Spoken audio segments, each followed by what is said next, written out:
कभी संसद में चौकीदार चोर है चिल्लाने वाला नेता, कभी सड़क पर भारत जोड़ो यात्रा निकालने वाला पैदल यात्री,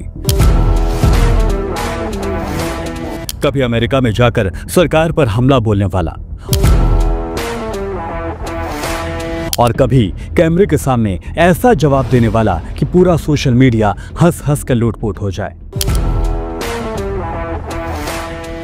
राहुल गांधी एक ऐसा नाम जिसे गूगल करो तो हजारों मीम्स मिल जाते हैं, लेकिन सच्चाई वो शायद ही कोई बताता है। क्या ये इंसान सिर्फ पप्पू है, या सिर्फ एक गलत समझा गया नेता, या फिर आने वाला वो चेहरा जो हिंदुस्तान की सियासत की किस्मत को पलट कर रख सकता है।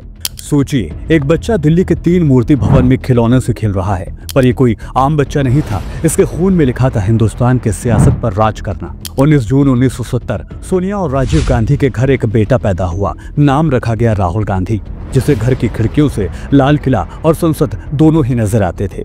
उस घर में जन्म लेने वाला बच्चा सत्ता और साजिश दोनों के बीच पलने वाला था। यूं तो राहुल का बचपन एक पैलेस में जरूर बीता, पर वो एक पैलेस एक तरह से कैद खाना था। परिवार की बात करें तो परदादा पंडित नेहरू, दादी इंदिरा गांधी, पिता राजीव गांधी और मां सोनिया गांधी। मतलब राजनीति उसका खेल नहीं बल्कि उसकी किस्मत थी। पर किस्मत के खेल बेहद बेरहम निकले।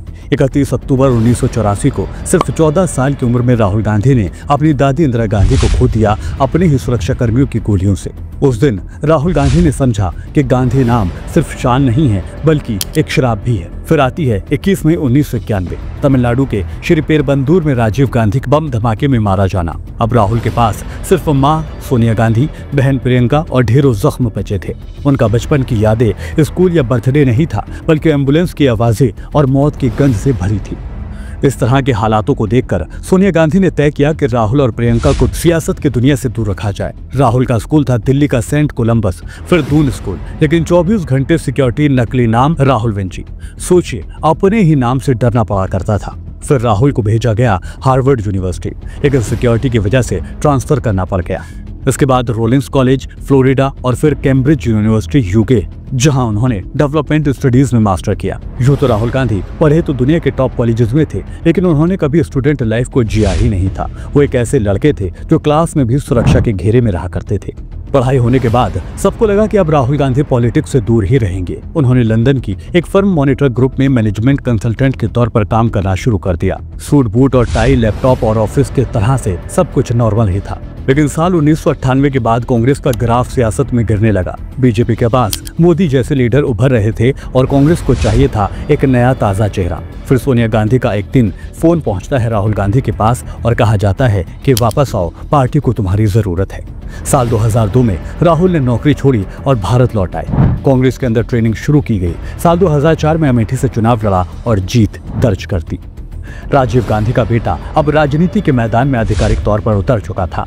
2009 आते राहुल का नाम कांग्रेस की जान बन चुका था। युवा नेता, जीन्स टी शर्ट में रोड पर जनता से बात करने वाला चेहरा, यूथ कांग्रेस में सुधार, किसानों और युवाओं के बीच पकड़। 2009 में कांग्रेस ने 200 से ज्यादा सीटें जीती। राहुल का करिश्मा काम कर रहा था।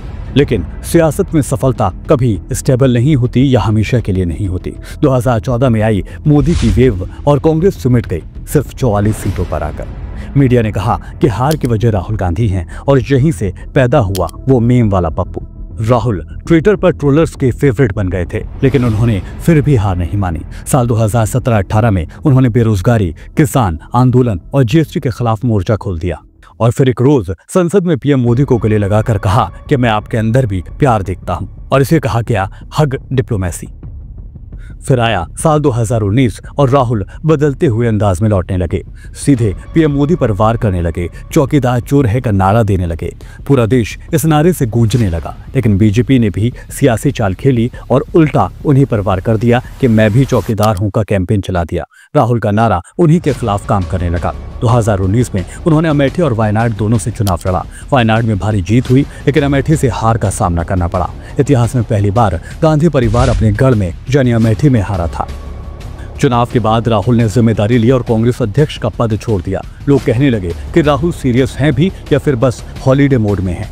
इसके बाद आता है साल 2022। राहुल ने सभी को चौंका दिया। भारत जोड़ो यात्रा निकालकर कन्याकुमारी से लेकर कश्मीर तक 3570 किलोमीटर का पैदल सफर किया गया।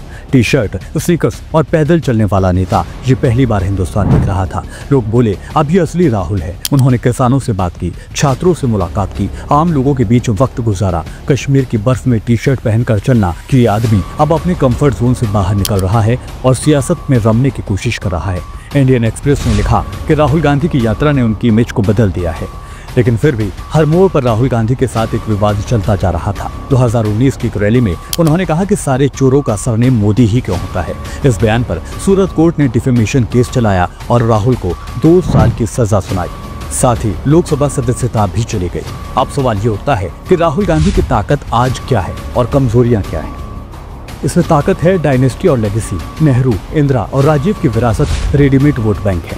अगर दूसरी ताकत की बात करें तो यूथ कनेक्ट करना। भारत जोड़ो यात्रा ने उन्हें जमीन से जुड़ा नेता दिखाया है।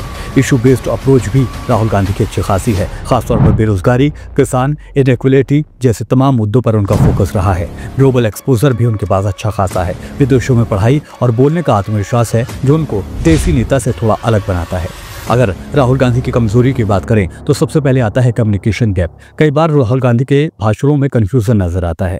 कभी वो गायब हो जाते हैं, यानी कभी तो सुपर एक्टिव दिखाई देते हैं तो कभी महीनों तक गायब हो जाते हैं। पार्टी स्ट्रक्चर वीक उनका नजर आता है। कांग्रेस का ऑर्गेनाइजेशन एक तरह से बिखरा हुआ आता है। आपस में मनमुटाव नजर आते हैं। डायनेस्टी टैग की बात करें तो विपक्ष हमेशा कहता है कि वो खुद से कुछ नहीं बने बल्कि उन्हें सब कुछ विरासत में मिला है।